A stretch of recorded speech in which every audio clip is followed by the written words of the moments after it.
Hi, I'm Stanley Goldberg, host of the Inquiring Mind Podcast. I hope you enjoyed today's episode. And if you're new here, I release 2 episodes a week with a variety of fascinating guests, and I would appreciate if you would support my podcast by liking this video and subscribing down below. Thank you for your support, and now to today's guest. Thomas Dyja, welcome to the Inquiring Mind Podcast. So I wanted to start off by saying I have your book right here, New York, New York, New York. Good. It's very fun to say, but if you say it enough times, people think you're a little insane.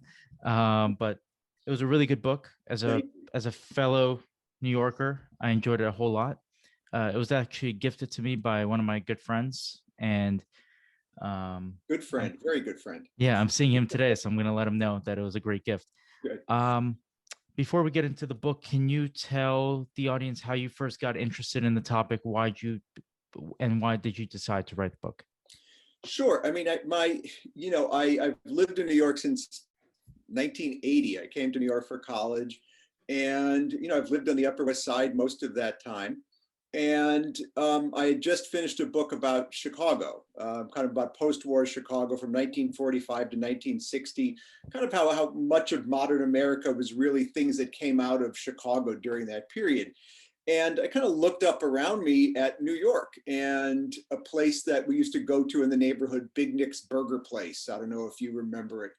It closed, and it wasn't even a place that I liked all that much, but it was just a neighborhood place that everybody went to that was just there, and it got bought out and part of this big, Hotel Belclair, which used to be a big heroin hotel in the 70s and 80s. And, it just, the whole neighborhood had turned over so much in that time. And I had been a part of it, certainly bought an apartment and raised my kids there, and had been a part of the kind of rejuvenation, dare I say, gentrification of the Upper West Side. And so much of that was terrific, but so much of it was also awful. And the city over that time had changed so much from the city I'd moved to in 1980. And I really wanted to take apart what had happened, and not in the way that, people don't remember, maybe they do, at the end of Bloomberg, how much, and when DeBlasio was coming in, we really talked in these big terms about, still do, I guess, gentrification and neoliberalism and all these big terms that were meant to stand up for a lot of things, without a lot of nuance to them. And having lived in the city all of that time and having watched all this stuff take place, there was more to it when you had the lived experience of what happened, And so I really wanted to get into the weeds on what the real changes were over that time, who made the changes, what did they look like, what were the events, as opposed to just sort of talking about theory, to really get into the reality of what had happened, because it had felt at the time that some of the things that were started had been extremely good, and they had been weaponized under Giuliani. They'd kind of had their meanings twisted. A lot of times it was a matter of a good idea or a good policy that went bad in a certain way, or was sort of unleashed and let to go to its wildest extents that kind of ruined the city. And so I really wanted to get into that and dig in. And so that was more than a book that I started with kind of a hypothesis. I am going to prove how neoliberalism destroyed New York and all that kind of thing, of which there are piles of, or, here is how New York lost its soul. My publishers and my editor was kind enough and courageous enough, I guess, to set me loose on a journey, because I didn't really have an answer. I had some guesses. I'd lived through it. So I had some gut feelings. I had some ideas about things that I knew had changed it, but really finding the people and teasing through some of those knots of how these good things about making the city a better place to live ended up in many, many ways, making it a bad place to live for a lot of people, or a harder place to live for a lot of people. So that's really the background of it. It was an expedition into the past. It was kind of autobiographical, because this was my life in New York. These were the years of my life. The book starts in 78 and I'm there 2 years later, So it was a kind of walk back, but I think it is done with very little nostalgia. I really tried to check that at all times. I can certainly be terribly nostalgic about the city at many, many points, but I really kept an eye on that and tried to make sure I wasn't romanticizing anything as we went along. Mm. And were there any prior conceptions that you had of policies or mayors that changed radically when you wrote the book? How do you mean in this? I Well, mean, well, for example, you were for a certain policy, and then you kind of read about it and then researched it and realized it wasn't actually a good idea, or this mayor was considered a pretty bad mayor and then turns out to be not that right, bad. right. Yeah. I mean, well, one of the things we all had varied, still do, I think, have some very kind of knee-jerk reactions to people. Giuliani bad, and Koch bad, and so I really made it a goal to, no matter how my personal feeling is and how, after you get me after 3 beers, what I ramble on about, right? I really wanted to be very honest and very objective about what they did that worked and what they did that didn't, or the really negative things they did. So someone like Koch, who was an incredibly colorful and important mayor in bringing the city back to life, also had some very strong issues with race that he never shook. Then at the same time, he also started the housing initiative that really kickstarted, I think, in very fundamental ways, a major change in New York. When we look at crime, what happened under Giuliani, a lot of it had to do with neighborhoods existing that hadn't existed 15 years before, that had been rubble, that had been empty tenements that were now neighborhoods. And that was an effort that began under Koch. So people have asked me, and as I've done interviews, rank them 1, 2, 3, 4, from Dinkins and Koch and Giuliani and Bloomberg. Who are your favorite? Who is the best? And in a way, that wasn't the point of the book. The point was to dissect them all and really pick out what they did that was good, and pick out and identify the things that they did that were mistakes, and be pretty level-headed about it. So, so were there surprises?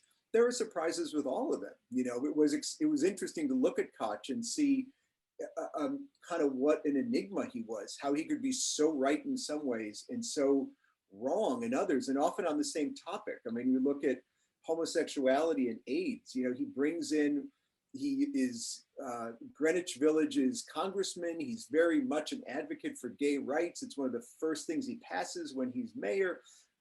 He makes Henry Geldzahler his arts commissioner, and Geldzahler is, very not flamboyant, but he's very out, for 1980 even then, and very prominently gay. But when it comes to AIDS, he almost seems to just close his eyes to the whole situation in a way. And this is someone who many people, the evidence points to him that he was gay, in fact. So there's a kind of fascinating enigma, what was really going on with him. So he's always kind of fascinating to talk about. It was interesting with Dinkins to see just how many positive things happened under Dinkins. I think we look back and think of that as a kind of failed time, a time of total crisis. And there's some truth to that, but a lot of that is because it is the period of peak crack, it's peak AIDS, it's peak crime, all of these terrible things that are essentially external to what the city can control, all peak under Dinkins. And frankly, the city really it's on its way up under Dinkins. And what he's never able to fully do is convince New Yorkers that not that he doesn't care, but that he understands their desire to feel safe in the city and just kind of get on with their life. It never feels like someone's in control, but it is remarkable when you look at what happens. Times Square starts under Dinkins. Giuliani takes credit for it, but it starts under Dinkins. The U.S. tennis deal for the U.S. Open, that deal is the only sports deal in New York history where the city actually makes money. It makes tons of money off of that deal, and it gives money away, as opposed to Madison Square Garden, which is tax-free since Koch, which is remarkable. So, Dinkins really was much more effective or important, maybe, than effective than he ever was. Giuliani is a remarkable character, and there was much in the sense of kind of effectiveness and management that he brought to the table, which was very strong. He would have a meeting every morning at 8 a.m., 7 days a week, with everyone around him, which When you contrast that to Bill DeBlasio getting in his, SUV and being driven to Park Slope to work out, doesn't look too good. Giuliani had a kind of focus on the city, but he also had a remarkable agenda. And I think he really, weaponized is a harsh word, but I think it's true. He took a lot of policies that began under Koch from people like his Parks Commissioner, Gordon Davis, that were really invested in trying to turn the city into a more, not a more civilized place, but to create civilization again, common civilization, a Frederick Olmsted word, commonplace civilization where we just kind of live together again. New York in the 70s, that Serpico, escape from New York City where everybody's, hiding and dashing into corners and stuff, which was kind of true. How do we recreate that? And how do we use public space to be a place where we come together and share it and use it as a place where we kind of are a democracy together? Everybody does their thing and without getting in anybody else's way. And what Giuliani did was take some of those ideas, which I think did come from a really terrific place, and he turns them into a way of controlling people. And it becomes a way that if you don't behave these ways, you get in trouble. And that was a real departure from what the ideas behind that were. And Giuliani instills an us and them into the whole city, which is, I think, incredibly, which was not just dangerous, but it was really destructive. And then, jump in anytime you want, Stanley, but I'll keep going. On Bloomberg, it was someone with an incredible amount of expertise who really was incredibly well connected and used those networks to really flex in the city and showed kind of the power of what networks do in the city. But when, he was able to create great new ideas and innovate and really listen to experts and point the city in some remarkable new directions. But he also left a lot of people behind. If you weren't tied into some of these things, if you were not upon the boat, if you were a single mother, if you were, an immigrant of some kind, somebody who was not really attached somehow, it was easy to get lost. And by the end, he was not able to, I think his staff was, there'd been turnover. A lot of those interesting, great people who had been there at the beginning, who were really pretty remarkable. A lot of them Koch people, a kind of continuity from Koch to Bloomberg. A lot of them had left and moved on. And I think he was really ultimately hamstrung by not, after the financial crisis, not taking the sides of money, of Wall Street, and not being able to see how damaging that had been to the city and to average New Yorkers, and how devastating it had been, not just to billionaire bankers, but to people who lived in Astoria or Flushing or other parts of the city who lost their homes, who lost billions of dollars of capital. And one wishes he really would have put himself out there for them, rather than the people wearing $800 John Lobb shoes, and going to the office.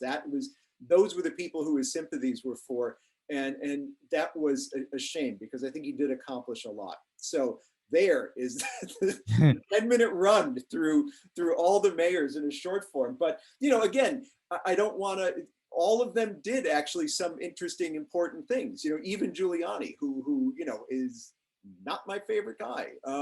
But I felt it really important to look at them in as dispassionate a way as I could, because otherwise it is just more banner waving and sort of performance stuff. I wanted to really be honest about what people accomplished, so that we can read that and maybe take some of those things away and try to act on them going forward, or reuse some of those ideas. Yeah. What's interesting is when I read your book, I didn't view it as I'm going to ask you to rank the mayors, because that wasn't, again, to me, that wasn't the point of the book. And I understand why that's almost a very tempting question to ask, because you really talk about four mayors at different times in New York's history. What's interesting to me, I don't know where I heard this or what the exact quote is, but they usually say to write a history of a certain person or a time, you need a certain amount of years separation between, like, I forgot, it was like 40 or 50 years to pass until people can write like did you find it obviously, I think it's been close to 40 years since or 50 years since you from the 70s and 80s. Right. But how about Bloomberg and Giuliani? Right. I mean, I guess it walks a fine line between history and journalism. Um,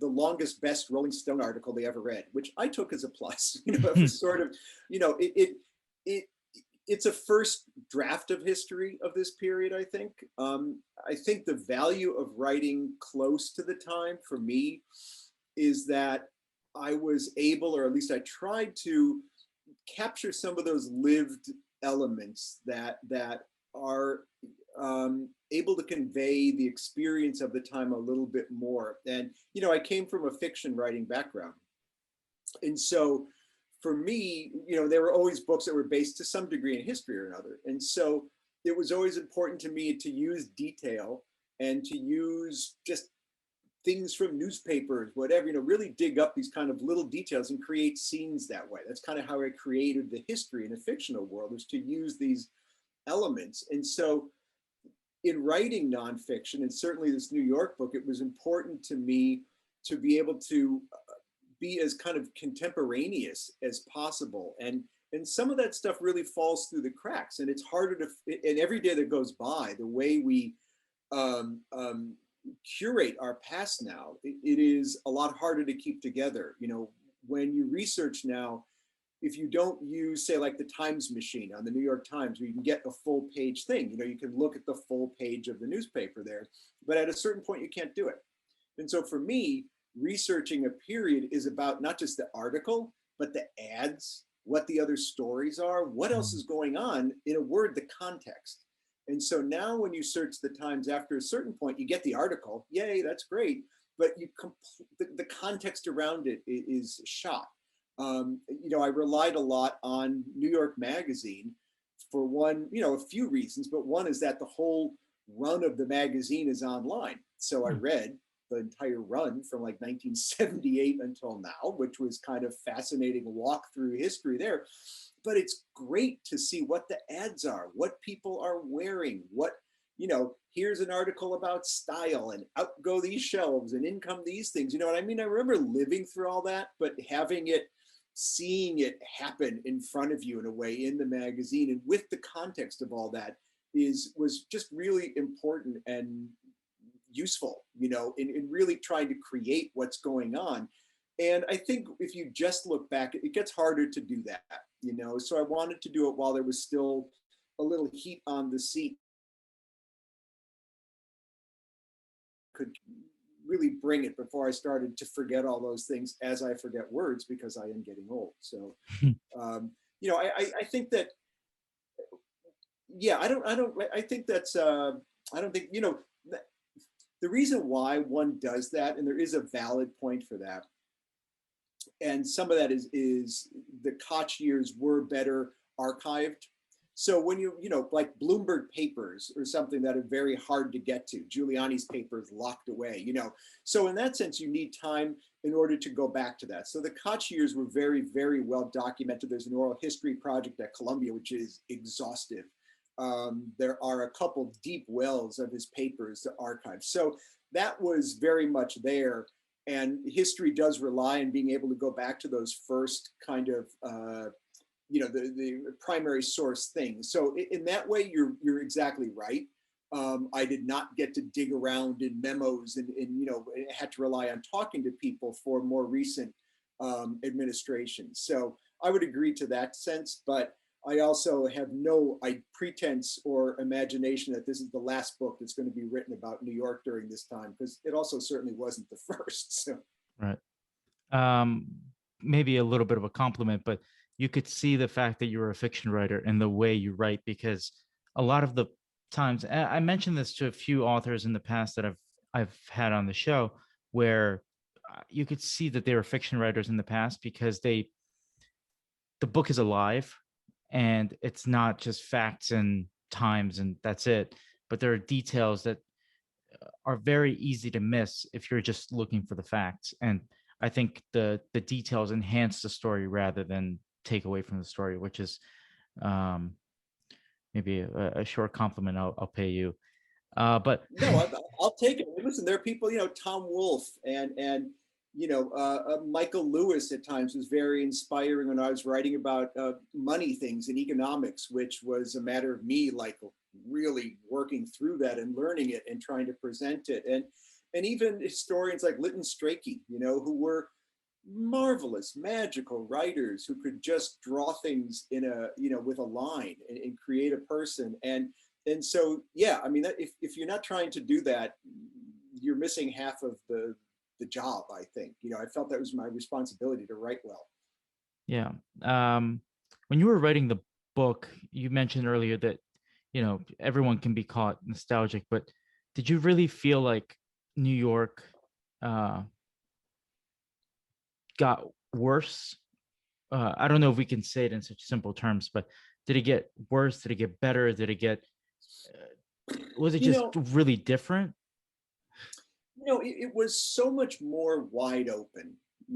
I mean, and that was good and it was bad. What do And you mean by wide I open?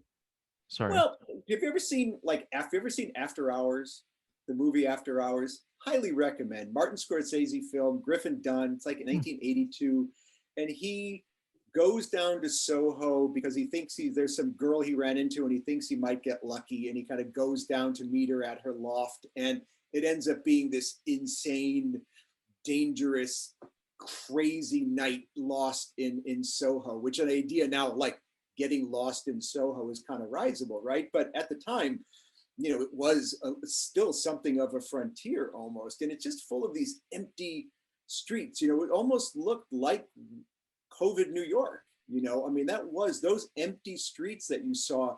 Hmm. A lot of New York in the 70s and 80s after 10 o'clock, that's what it looked like in a lot of ways. And so it was interesting to kind of think about it in that way. I mean, so it was different. There were a lot less people. The New York I moved to had just under seven, like maybe around 7 million people. New York now has 8.5 million people, somewhere around there, of 8.2, 8.3, which is still like the addition of Philadelphia or Dallas. Like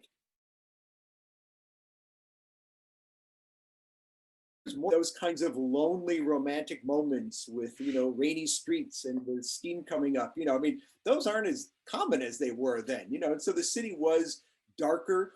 It was more dangerous just by nature of being darker and being more empty. And it but it also had a little bit more mystique to it. And it was a little less commodified. There still were those small places and weird little hang holdovers from decades and decades before. It had a little more texture, but I think we can say that about life in general. I think as an over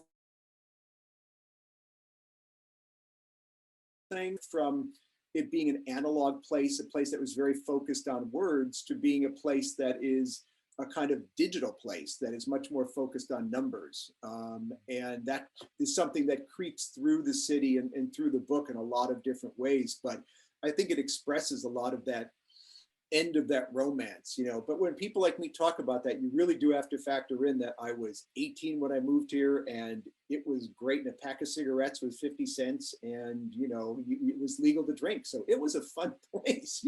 A lot of things, and the downtown art scene was just starting. There were a lot of things that were just beginning. All of those things have matured over this time, and money has just come to matter so much, and money wasn't quite the same thing then. It was just being discovered. And so there was a certain naivete or innocence almost to the greed that has become so much more industrialized at this point. Yeah, maybe. And my next question, it's a little bit, obviously, it's a very subjective question, but do you consider New York the greatest city in the world? Still? Yeah, listen, I've been to places that I love. I Hmm. mean, Cairo is amazing. Fez is terrific. How do you not like Paris, right? But whenever I've been to those places, when I say I'm from New York, people are just like, I really want to go there, or I was there once. I mean, there's still this hunger in the world for New York as being this, say, people are somehow uniquely able to realize what they want to do. And it still has that reputation, I think, in the world as being the great stage, the place where you are truly free to do things. And whether that is entirely true or not, I don't know if that is true right now. If I was 18, would I move to New York and think this is where I'm going to get a little apartment and do my art? I'm not sure. I mean, I think that is an issue that we really have to look at as a city.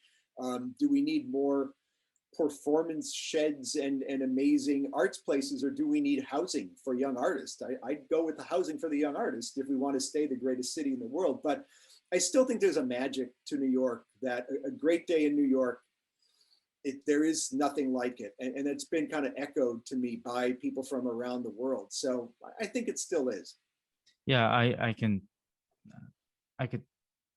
I'm almost the same way, because during COVID, I kind of lost that. I kind of got a little pessimistic during COVID. I mean, I'm sure a lot of people did, but I was, I just haven't been to the city in a while. And I was just so like, this city is going to, hell in a handbasket. And then just the other week, I was walking through the city, and I took the time to I spent the day just walking through.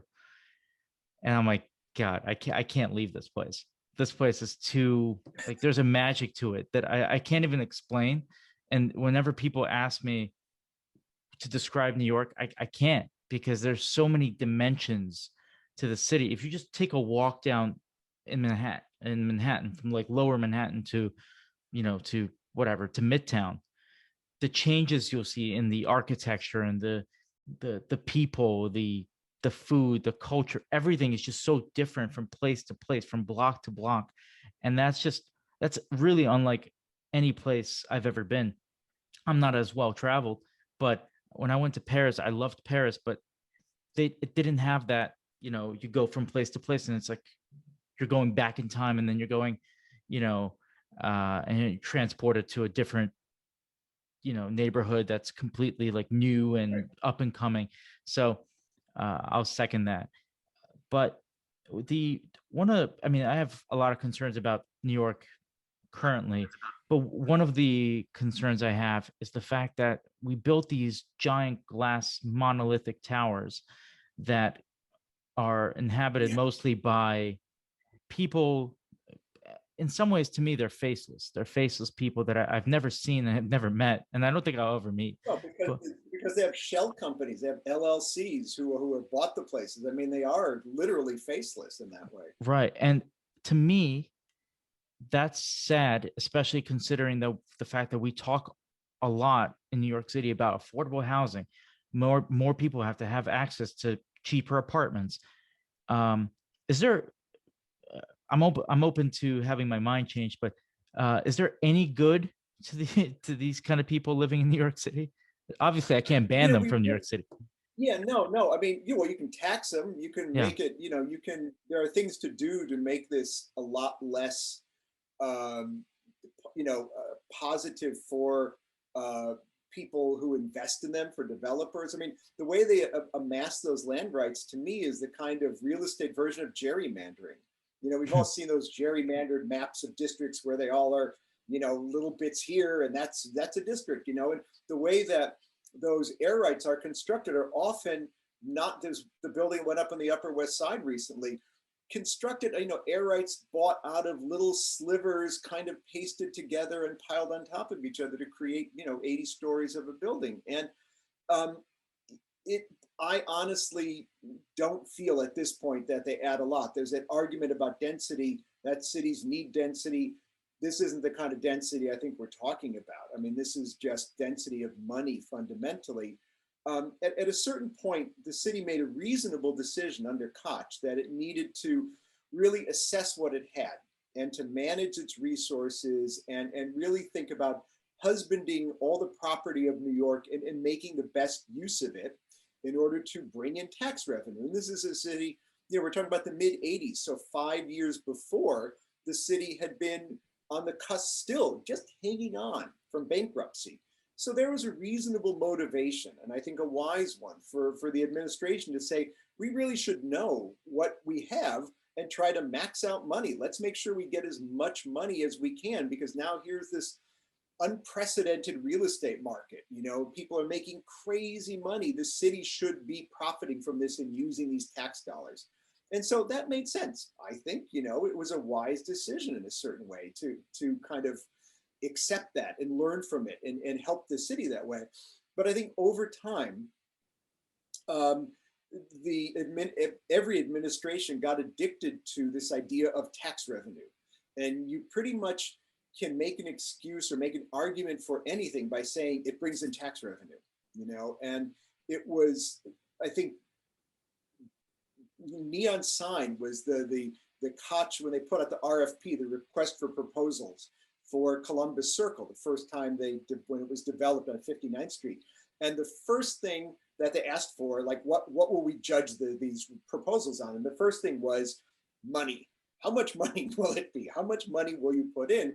The last thing that was on the list of things that they were going to consider were overall good for the city. Maybe we need to change that a little bit. I think it's necessary. I think the tax revenue needs to not necessarily be the overriding, determinant as the good thing. I mean, Hudson Yards, anytime, and I've talked to many people who are involved in it, and it's, I personally, I think it's a disaster. But they say, it's going to produce X amount of tax revenue. And there's a part, it's like, okay, that's great, but it's still a disaster, And so we can't always say jobs and tax revenue are things that the city desperately needs and are always going to need, and we need to really do things to produce them. But we also can't just throw away the city in the interest of always having them. And so the argument for those super talls is tax revenue. They produce a huge amount of tax revenue. And what they do, they do another active thing, and that's to kind of poke a hole in the eye of every New Yorker who looks at them. I feel that they're just basically a big middle finger to the people down below. Look at me. Other great buildings of New York, the Empire State Building, were places that were built as, even though they were private enterprise, they were built as a sign to New York. This was a community thing. This was something we could all be proud of. It was something that expressed us.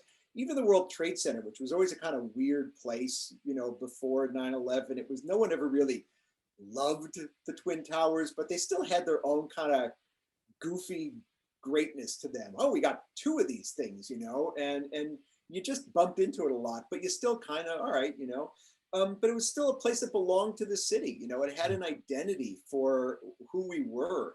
And these buildings they're exactly the opposite. They're about the people who bought them. They're about the people who own them. And they don't really care at all about the rest of the city. And that's a profound, it's such a, again, poke in our eye, and you can't really put a dollar amount on it. So I don't know how much tax revenue they produce really, but I think they're a real shame. Yeah, the late. You're letting me rant about that. Oh no, go for it, because I share your concerns and in some ways I feel like your values, but there's the late Roger Scruton, who's a conservative writer for the most part, wrote a really, I feel like, unknown book in like the 70s or 80s about architecture and aesthetics. Mm-hmm. It's one of those weird topics to talk about, but I think New York has lost its we've never had a conversation, unlike, this is something he talks about in his book, unlike Paris or any of these major European cities like Barcelona, and they've had a general discussion of what the buildings that they build, even the new developments, will look like, because there's an aesthetic that you have to match when it comes to preserving Paris or preserving these major cities. New York has never had that, because, and again, if you go through New York from Brooklyn to Manhattan, whatever, neighborhoods like Brooklyn Heights in Brooklyn or Greenwich Village have those like old homes that there's a like a warm feeling you get when you walk through that. It's like, it's beautiful. It's yes, it's old, but that's New York, right? And then you see those giant glass towers that you're like, well, you know, I Right. guess that's there. So, Right. I mean, we have, architecture is a tricky thing when you get into that, because for us to build more, for us to build 19th century housing is a little, it does feel a little odd. I mean, when you mhm, see buildings that are built now that kind of tip to that, they don't feel the same. They don't feel like that original 19th century housing that people try to preserve. right. And so it is important. One of the, I think, basic um, requirements of architecture, I think most architects would agree, is that there is some expression of the time in the materials you have, and of what you build, that it is somehow true to the moment. It doesn't mean it has to always be some sort of test tube. It doesn't have to be pushing the limits at all times, but it's reasonable to be expressive, of what it is. And you don't have to be all glass and steel to do that. And I think now we're seeing many other ways to do that, that aren't just glass and steel. I mean, you can bend things now that you just couldn't do before, so there are all kinds of forms. I think the biggest problem with New York, though, is, this is going back to the book I did in Chicago, is that in Chicago, people know architects. It's an architecture city. And, people like Frank Lloyd Wright and Louis Sullivan and Mies van der Rohe, they're I won't say exactly household names, but people are familiar with them and take a pride in them.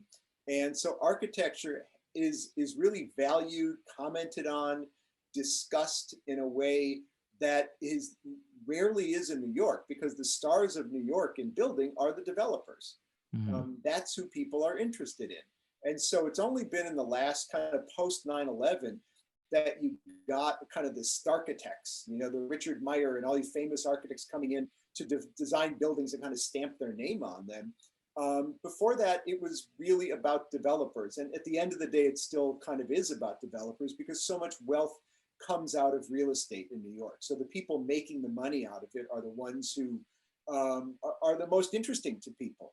So if we have, when we talk about kind of architectural issues in New York, I think a lot of the problem goes back to the fact that the developers are the ones who everybody cares about. And architecture has just always come second. It doesn't mean that there aren't great buildings in New York. The Seagram building is one of the great buildings of the world. There really are some tremendous buildings, but it's almost, more by luck than by a kind of system that creates great buildings. So it's, there's a culture here that is so much more focused on the money than necessarily creating buildings that are truly expressive of the place. yeah.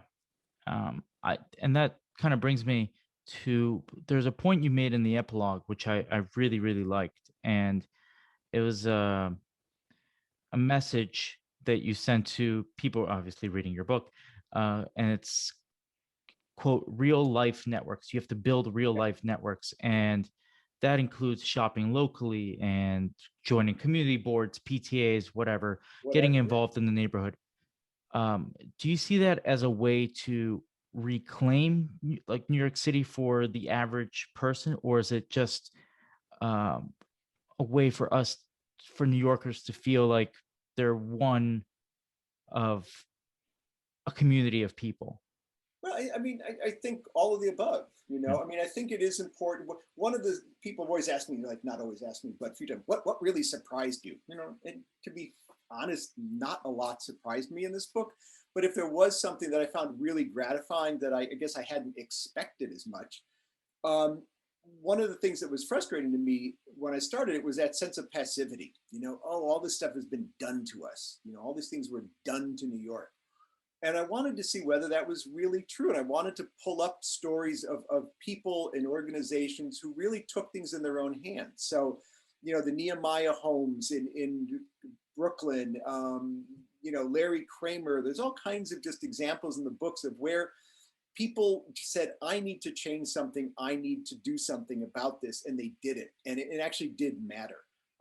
And even as I keep reading and keep researching on New York, even after this, I find more and more examples of organizations and groups where people get together and decide to do something, and it does matter, and we sort of like to brush that aside. We got into, I think, a headspace of saying, well, they're supposed to take care of this for us. And we need to do that. We need to do that work for ourselves in a lot of ways. And at the end of Candide, Voltaire, we must tend our gardens. It's a very true thing about New York. You got to take care of your stuff. You got to start with your block and your neighborhood and your school and get involved in them, and I think that connects people to the city. It makes them understand that they are not alone in the city. It is a basic thing to creating the culture of the city. People are what keeps a city alive. They're the lifeblood of it. That sounds sort of hackneyed, but it was the overall kind of theoretical underpinning of this whole 40 years of Holly White, who was a great urbanist, who was very influential. They're the lifeblood of the city. Get people in places. If you want to get rid of crime, get people in there into places where there is crime. They'll chase the crime away.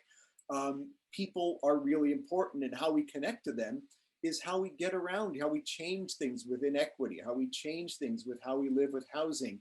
And so that's why housing is important. It helps us re-network the city, I think. So, and that's something we can control. You can go to a community board meeting. You can go to these things and realize that, I can stand up and say something, and enough people do get involved. The needle can change. And I'm not, I'm 58 years old, going to be 59 in a few weeks. I'm not Pollyanna about this, but I've also seen enough instances where it mattered. And I know enough people who work grassroots, who really do important work and change people's lives. And those possibilities are out there in the city. So the way around gentrification is for, if you move someplace, get to know that neighborhood, move into that neighborhood and not onto it, live with the people around you. Are there greater, larger, enormous economic issues to bear? There are, but I think once you connect with people, we're able to build kind of social structures, trade different kinds of capital that isn't money, to really create the kind of city we want to live in, and not just live in a kind of imitation of it that's been kind of created since then, the tourist New York, where we're behind the scenes, taking tickets for the other people who come to visit, as opposed to the city that we live in. That's our home. That is a creative, innovative, generative place. It's up to us to create that, I think.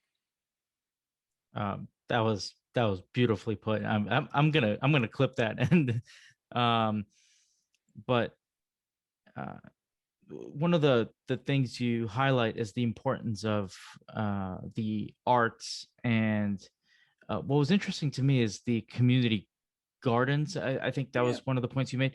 And these seem, well, not the arts, but the community garden seems like a very small thing you can do, but it really does enhance the city in a lot of ways. Can you just explain why you think the arts are so important, especially considering the time we just went through in the last year? And can it bring about a better New York City in some ways? Well, I mean, I'm prejudiced because I've always been in the arts. I've been in publishing my whole life in the book business in one way or another. So, I came to New York to be in the arts, and New York really took over that mantle of the world's art center from Paris after World War II. It was just sort of one of the kind of realities of the post-war world. And so New York has had that position of being the art center.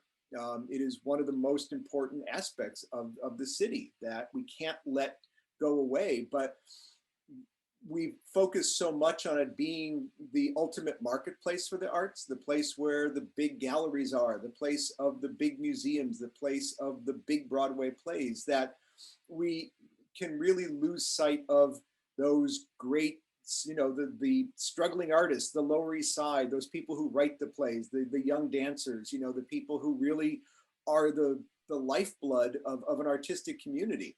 So I think it's important that we really nurture the life of the arts here and not just the sales of the arts here.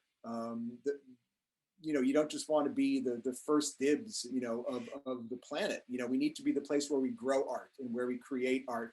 And their role for communities is obviously, I think, huge. It is one of the, I think of all the different kinds of capital that we trade with each other than just finance. And I think art product and, cultural product like that is basic to understanding each other and creating a culture that we can all be a part of. And I think at this moment where we have a culture, one of the threads of the book is the kind of end of that kind of single thread Western civilization, that we kind of believed the gatekeepers of the culture. New York was, takes over from Paris, and it is the city of gatekeepers, of the culture. And what happens is that really does, for a lot of reasons, including technology, but a lot of good reasons, that comes apart. And we, even in the early 90s, the beginning of this kind of flattening or kind of horizontal. We don't just examine what's next, what's the next avant-garde thing. It's now what else? We start looking at the rest of the world. We start investigating other kinds of things. And so the whole culture wars aspect of PC and multiculturalism is all starting in the early 90s. And it really fractures the culture in ways that are very dislocating for people that are used to and need that monoculture. But if you're adventurous and strong, it's exciting to be able to look into all these other cultures and have their voices now included. But it's hard for us sometimes to be able to find our way through that and create narratives and create structures that feel universal, because so much of the effort is saying it's not universal. Where do we find humanity in that? And that's a real challenge, I think, in the arts. And if our focus is just about selling and not about getting involved in that conversation and staying very definitely in that conversation about how do we as a people find meaning by including all of these stories and all of these voices, how do we pick our way through that and create new stories for new centuries? That's the work we need to be doing as much as selling art to Chinese billionaires. Before we begin to wrap up, I do want to ask a question. I'm sure you've been asked ad nauseum since you published this book. What is your position or opinion of Mayor DeBlasio? It's funny. If I was going to be writing this book now, he would end up, I'd be saying, he ended up doing a lot of positive, it's going to be a less interesting version of Dinkins, I think, or a less dramatic version of Dinkins. But he had a lot more advantages. You can go down a list of positive changes that DeBlasio made in a lot of ways. But he also did not break from a lot of the old kind of real estate mindsets that were in place. And I think a very good comment someone made to me was that he brought a council member's mindset to City Hall. So he was a great advocate. He was someone who was very strong on saying this has to happen, but he was not particularly ever very good about figuring out or making things happen.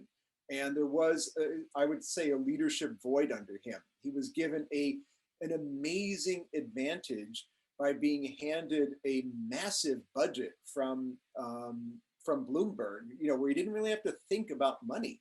It was just rolling in, which was an amazing luxury for a mayor to be saving up money.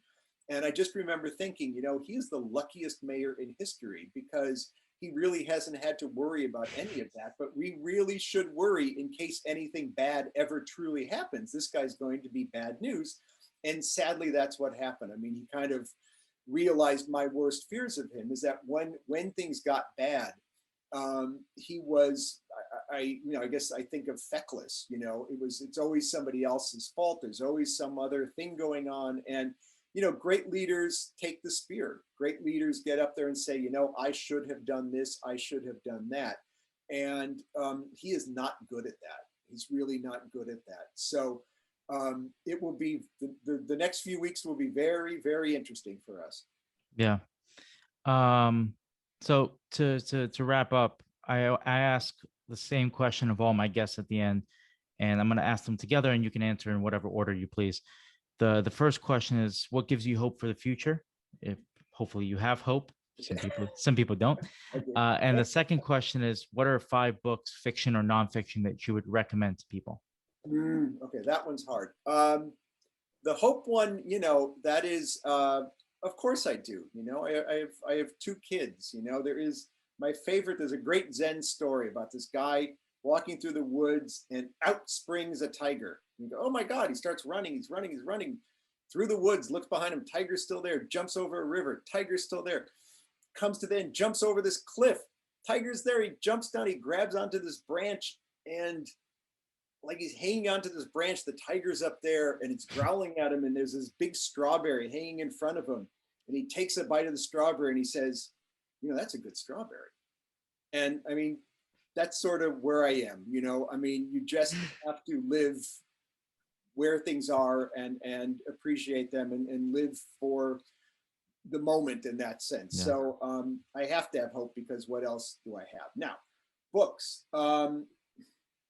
5 books is so difficult for me to think about. They don't have to be your favorite books. It's just maybe something you read recently or something you would recommend to people, fiction, nonfiction. So I know this is so like you're asking somebody with like thousands of books who is a writer, and I'm like coming. Yeah, I know. I'm sorry. You should have warned me about that one. That's not good. I'm reading some Pushkin right now, but I don't know if I'm going to recommend that. All right, I'm going to give you the last book that I truly loved, and it's still good to read if this is going to be aired during the summer. It's by a woman named Tove Jansson, who wrote, did you remember the Moomin Troll books? Did you read them when you were a kid? I didn't either, so. But they were kind of these weird Swedish books. But she wrote this just book. And it's maybe 27, 28 little tiny vignettes about a little girl, maybe 6 years old, living on a Swedish island with her father and her grandmother. And there's like one line that mentions that the mother recently died. And it is just these little vignettes of this little girl and her being around the island. And the grandmother's kind of coming to terms with her mortality because she's getting kind of old and close and to death. And the little girl kind of wrapping her head around that. And it's like a Terrence Malick novel. I don't know if you're a fan. Do you ever see Days of Heaven or Tree of Life? No, okay. I'm sorry. You're giving me some good recommendations. Go watch them, but it's so yeah. No, I mean, I give you that. Like that goes with it. I just keep imagining what this movie would be. It's like Frances McDormand as the grandmother. I ate it up, and it's so beautiful and moving. And what, as a writer, was so fabulous to me about it is that it's in this very Scandinavian way, really tightly written, beautifully written, not an extra word in it. And it just it guts you. It's just amazing. So what's it called? I'm sorry. Summer read. The Summer.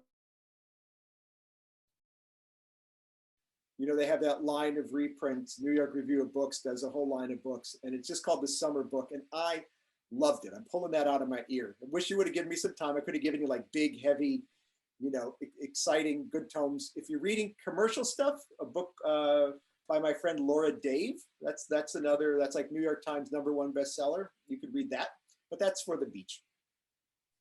Okay.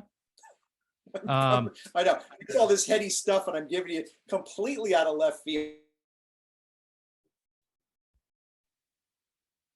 All right, and the other, I'm going to give you the New York book that you should read.